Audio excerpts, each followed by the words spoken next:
Évangile de Jésus-Christ selon saint Matthieu 4, 18, 22. En ce temps-là, comme Jésus marchait le long de la mer de Galilée, il vit deux frères, Simon, appelé Pierre, et son frère André, qui jetaient à leur filet dans la mer, car c'étaient âmes des pêcheurs. Jésus leur dit : « Venez à ma suite, et je vous ferai pêcheurs d'hommes. »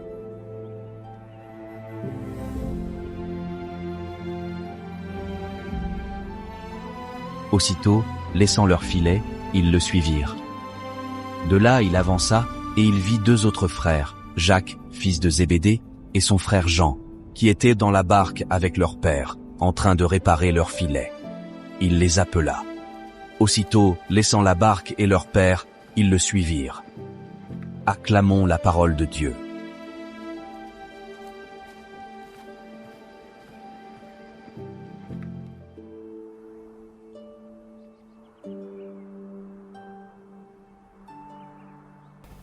Jésus va à la rencontre. Il s'immerge dans notre humanité. Dans sa marche, le long de la mer de Galilée, il voit des pêcheurs. Il les appelle. Il y a là une volonté de Jésus de prendre l'initiative et d'appeler des hommes là où ils sont. Pour Simon-Pierre, André, Jacques et Jean, c'est à leur travail. Ces pêcheurs du lac de Tibériade se laissent déranger et répondent présents. Sur la parole de Jésus, ils acceptent un changement de vie. Sans tout comprendre, dans la confiance, ils sont décidés à suivre Jésus.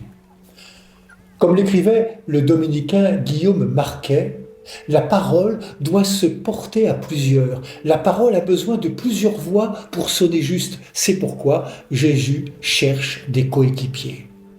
Nous, les baptisés d'aujourd'hui, acceptons-nous d'apporter notre voix afin que la parole de Dieu, riche de la diversité de nos harmoniques personnelles, puisse rejoindre les cœurs de celles et ceux en qui elle résonnera.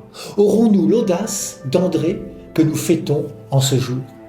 André, c'est l'homme des relations, l'homme qui amène à Jésus, celui qui, habité du désir de transmettre l'Évangile, celui qui va trouver son frère pour lui déclarer avec une audace stupéfiante « Nous avons trouvé le Messie ». C'est encore lui, l'homme du concret, qui trouve le jeune homme aux 5 pains et aux 2 poissons, une offrande humaine qui permet à Jésus de nourrir la foule.